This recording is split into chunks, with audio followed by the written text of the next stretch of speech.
Alabama, 1966. Small town called Cullman, about 50 miles north of Birmingham, deep in the heart of what locals still called the real Alabama. The kind of place where black people didn't stop unless they absolutely had to, where sundown towns were still a reality, not a history lesson, where the Ku Klux Klan wasn't some relic from the past you read about in textbooks, where white hoods and burning crosses were warnings that got delivered in the present tense, where the Civil Rights Act had been passed but hadn't penetrated, where federal law was viewed as northern aggression and local custom was the only law that mattered.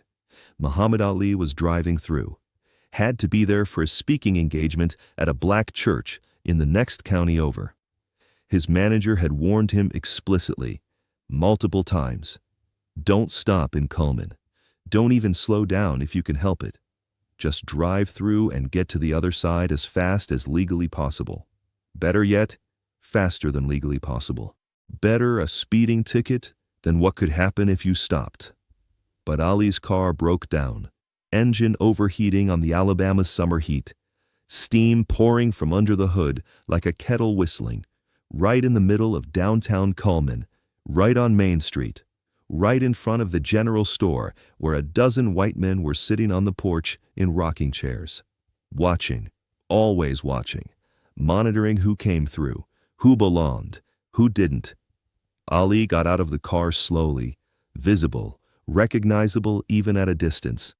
Muhammad Ali was hard to miss, the face that had been on magazine covers, the voice that had been on television, the name that had been in newspapers for refusing the draft, for converting to Islam, for changing his name from Cassius Clay, for standing up and speaking out and refusing to just shut up and fight. He looked at the engine, lifted the hood, knew immediately this wasn't something he could fix roadside with his bare hands. Needed a mechanic, needed help. In a town where being Muhammad Ali, being black, being Muslim, being a draft refuser was about as welcome as a plague. The men on the porch didn't move, just watched, assessed, made calculations. One of them finally stood up, middle-aged, beer belly hanging over his belt, chewing tobacco, Confederate flag patch sewn onto his denim jacket, walked over slowly, deliberately, making Ali wait, making Ali stand there in the heat, with a broken car and no options. "You lost, boy?" The word dripped with contempt, with the weight of generations of power and ownership and the assumption of supremacy. Ali straightened up, looked the man in the eye. Not boy, not anymore. Those days were over for him, had been over since he won the gold medal, since he became champion, since he found his voice and his faith and his refusal to be diminished. "My car broke down. I need a mechanic." "Ain't no mechanic gonna work on your car. Not here. Not for you. Not for money. I can pay. Cash. Whatever it costs."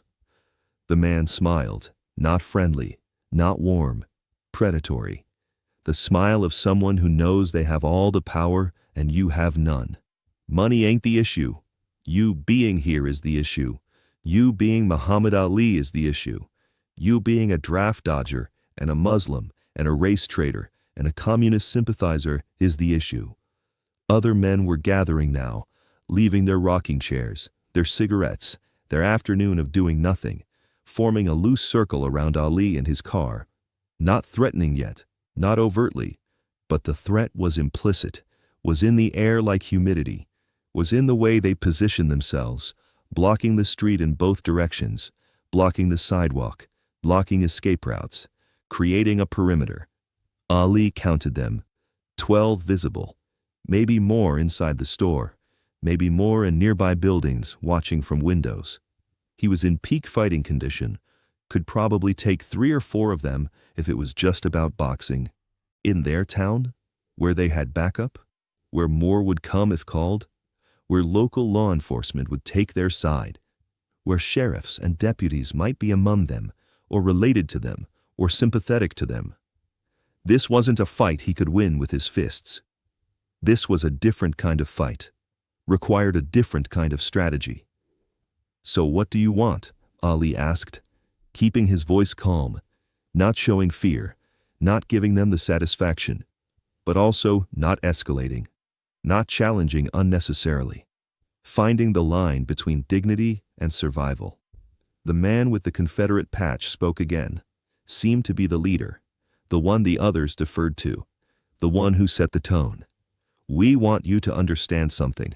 We want you to learn a lesson about respect, about knowing your place, about what happens when people like you forget the natural order of things, when you get too big for your britches, when you think being on TV makes you special, when you forget that there are still places in this country where your fame don't mean nothing. This was escalating, fast. The casual hostility hardening into something more concrete, more dangerous. Ali's mind raced through options. Running wouldn't work. They had cars, knew every road and shortcut, would catch him before he made it a mile. Fighting would give them legal justification to do whatever they wanted. Self-defense, they'd call it, resisting arrest, assaulting white citizens. Whatever story they needed to tell to explain away whatever they did to him. Talking might buy time, might create opportunity, might be his only chance to find a way out that didn't end with him disappeared in the Alabama woods. You know who I am? Ali asked. Not arrogant, strategic, establishing identity, making himself human, making himself a person instead of a symbol to be destroyed. We know exactly who you are. Muhammad Ali, formerly Cassius Clay, the boxer who thinks he's too good to serve his country, who converted to that devil religion, who spits on everything decent Americans believe in. Yeah, we know you. Then you know I'm the heavyweight champion of the world. You know I've beaten every man who stepped in the ring with me. You know I'm not scared of anything. The man laughed. Others joined in. You should be scared of us. You're not in a ring, you're in Alabama, our Alabama, and we play by different rules here. From the back of the group, another voice, younger. Just take him, Dennis. Take him to the woods. Teach him. Nobody's gonna miss him for a few hours. By the time anyone notices, the lesson will be learned. Dennis, the man with the Confederate patch, the leader of this group. Ali locked onto that name, locked onto the dynamic. Dennis was in charge. The others were following. If Ali could deal with Dennis, maybe the others would back down. Maybe. Dennis, Ali said, using the name, personalizing this, making it harder to dehumanize him. You got kids? Dennis's expression flickered. What's that got to do with anything? I'm asking if you got kids. Simple question. I got a son, 15. Why? Because I'm thinking about what kind of man you want your son to grow up to be. I'm thinking about what kind of example you're setting right now. I'm thinking about whether kidnapping a man whose car broke down is the kind of thing you want your son to remember about his father. Don't you talk about my son. Don't you dare. I'm not talking about him. I'm talking about you. I'm asking what kind of man you are, what kind of man you want to be. Because right now, you've got a choice. You can be the man who helped a stranger fix his car, or you can be the man who kidnapped someone because they were different than you. One of those stories makes you a man. The other makes you a coward hiding behind a group. The circle got tighter, men moving closer. Ali could feel the violence building, could sense the moment approaching where words wouldn't matter anymore, where the decision would be made and implemented, where he'd be grabbed and forced into a vehicle and driven somewhere rural, where screams wouldn't carry. Then a new voice, younger, coming from the general store. Dad, what's going on? Everyone turned. A teenage boy, 15 probably. Dennis's son, had to be. Same face, same build, but different eyes. Curious instead of hateful, confused instead of certain. Get back inside, Tommy, Dennis said. But Tommy was walking closer, looking at Ali, recognition dawning. That's Muhammad Ali, that's the boxer. Dad, that's Muhammad Ali. I know who it is, get inside. But he's the greatest, he's the champion. Dad, why are you? Tommy saw the circle of men, saw his father's expression, understood what was happening. what was about to happen. "Dad, no, you can't. This doesn't concern you. He's Muhammad Ali. You can't hurt Muhammad Ali. That's wrong." Dennis grabbed Tommy's arm. "I said get inside." Ali saw his chance, his only chance. "Tommy, that's your name, right?" The boy nodded. Scared now, scared of his father, scared of the situation, scared of what he was witnessing. "Tommy, you like boxing?" Another nod. "You watch my fights?" "All of them, on TV. You're amazing. The way you move, the way you—" Tommy stopped, looked at his father, then back at Ali, torn between admiration and loyalty. "Your dad's right about one thing," Ali said. "I did refuse the draft. You know why?" Tommy shook his head. "Because I believe in standing up for what's right, even when it costs you everything. Even when everyone tells you you're wrong. Even when powerful people threaten you. I believe in being true to yourself, even when it's hard. Your dad here, he believes in something too. He believes in this." Ali gestured to the circle of men, to the Confederate flag, to the implicit threat of violence. "He believes in hurting people who are different, in using fear to control, in being part of a group instead of thinking for himself." "Shut your mouth," Dennis said. But Ali kept talking, kept his eyes on Tommy. "So here's what's going to happen, Tommy. Your dad and these men are probably going to hurt me. They're going to take me somewhere and teach me a lesson. And you're going to remember this day. You're going to remember that you stood by and watched your dad become a man who hurts people for being different." Or what?" Dennis spat.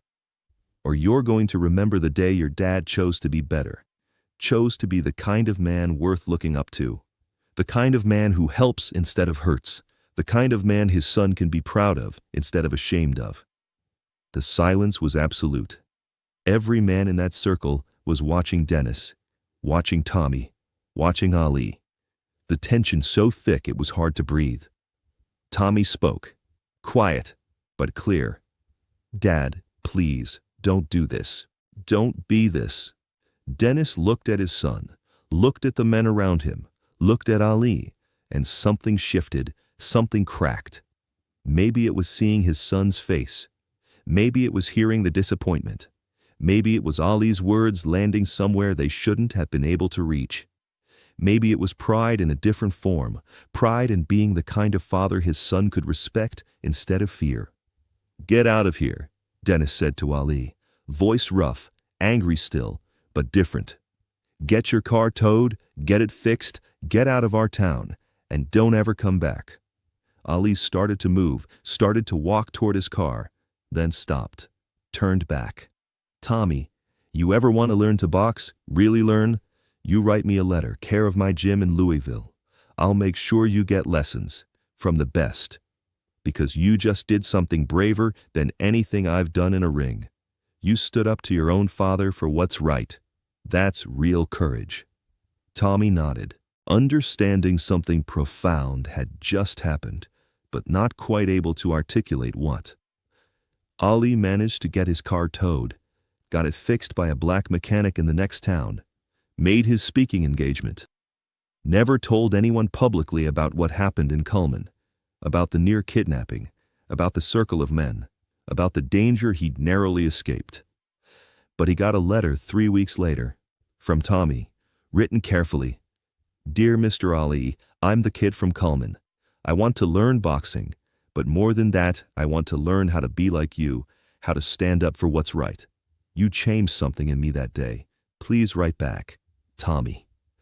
Ali wrote back, sent boxing materials and training tips, but more importantly, sent books about Islam, social justice, and standing up to injustice. Sent encouragement. Became a mentor to the son of the man who tried to kidnap him. The letters continued, once a month. Tommy's writing evolved, became more thoughtful, more questioning. He wrote about seeing the racism around him with new eyes, about how hard it was to live in a community that believed things he no longer believed, about the isolation of consciousness. "It was easier when I didn't know better," Tommy wrote. "Now I see everything differently, and I can't go back, because of you. Some days that's hard, but most days I'm grateful. 2 years later, 1968, the letter that changed everything arrived. Different tone, urgent. Mr. Ali, I need your help. My father joined a new KKK cell. They're planning something violent, something that will kill people. I don't have all the details, but I heard enough. I can't go to local police. You're the only person I trust. What do I do? The FBI investigated, found the cell, found the plans, multiple bombings of black churches across 3 counties, timed simultaneously, designed for maximum casualties. The FBI moved in, arrested 12 men, including Dennis, seized weapons and explosives, prevented what would have been one of the deadliest domestic terror attacks in history, saved hundreds of lives. Dennis never knew how the FBI found out, never knew his son had written to Ali, never knew the man he tried to kidnap had received intelligence from his own son and used it to stop him. Tommy never told his father, kept that secret through the trial, conviction, and prison sentence. Never revealed he'd been the source, that he betrayed his father to save his father's soul. But he wrote to Ali one final time. Dear Mr. Ali, thank you for that day in 1966, for seeing something in me worth saving, for the letters and books, for giving me courage to do the right thing, even when it meant betraying my father. My dad would have killed people, destroyed families, become a monster. Children would have died. But because of you, it didn't happen. You saved him from becoming someone who could never come back from that darkness. That's legendary. Not what you did to him that day, what you did to me. I'll carry this secret forever. My father will never know I'm why he's in prison. But I know it was right. And I learned that from you. That bravery isn't about fighting. It's about doing what's right, even when it costs everything. With gratitude always, Tommy. The FBI investigated, found the cell, found the plans, stopped an attack that would have killed people, arrested several members, including Dennis. But Dennis never knew how the FBI found out, never knew his son had written to Ali, never knew that the man he tried to kidnap 2 years earlier had received intelligence from his own son and used it to stop him. Tommy never told his father, kept that secret, but he wrote to Ali one more time, thanking him for saving his father from becoming a murderer, for giving Tommy the courage to do the right thing, even when it meant betraying family, for showing him that there were principles more important than loyalty to people who are wrong. You taught me something that day in 1966, Tommy wrote. You taught me that bravery isn't about being strong, it's about being right, and that sometimes the people we're supposed to look up to are the people we need to stand up to. My father would have killed people, would have destroyed families, would have become a monster. But because of you, he went to prison instead. He's alive. He has a chance to change. And that's because you turned his son into someone brave enough to stop him. That's legendary. Not what you did to him that day, what you did to me. The lesson is profound and complex. Sometimes the greatest victory isn't defeating your enemy, it's transforming them. Not through force, but through example. Not through violence, but through showing a better way. Ali could have fought those men in Coleman, could have made it physical, could have won or lost with his fists. Instead, he fought with words, with the knowledge that the real battle wasn't with Dennis, but with Tommy. That changing the son would ultimately stop the father more effectively than anything Ali could have done directly. Years later, when Ali was asked about his bravest moment outside the ring, he never mentioned Coleman publicly, never told the story of the kidnapping attempt, never revealed how close he came to being taken into the Alabama woods by the KKK, never talked about Tommy or the letters or the FBI or the stopped attack. But in private, to close friends, he'd say, "The bravest thing I ever did wasn't refusing the draft. It was refusing to fight when fighting would have been easier. It was talking to a kid instead of his father. It was planting a seed that took 2 years to grow, but ultimately saved lives. That's real power. Not the power to destroy your enemies, the power to transform them into people who stop themselves. If this story moved you, share it with someone who needs to understand that the strongest weapon against hate isn't more hate, but the courage to reach the next generation and show them a better way. Subscribe for more stories about victories that happen slowly and transform people from the inside out. And remember, Muhammad Ali didn't destroy the KKK leader who tried to kidnap him. He transformed the leader's son into the man who stopped his father. That's legendary. That's strategy.